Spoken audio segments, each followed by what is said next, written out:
Alright, is your saddlebag making a weird rattling noise? Are you getting some excessive rattling on decel?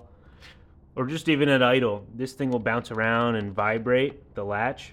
Here's a couple things you can check out. Now, if your latch is popping open easily, take a look at these two tabs here and here. And see how they hold that in?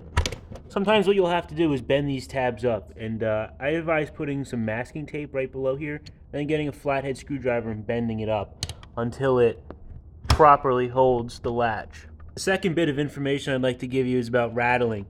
So once it's closed, and if it's closed and it's rattling, what you want to bend up next are these black tabs, these plastic pieces on metal, here and here. I would just grab some needle nose pliers and grab them up high. Now, don't grab them low because you'll break it. Grab them up higher and bend them outward to the point where it removes all rattling. Obviously, of course, you want to tighten all your hardware as well. But that should fix most problems. Good luck, guys.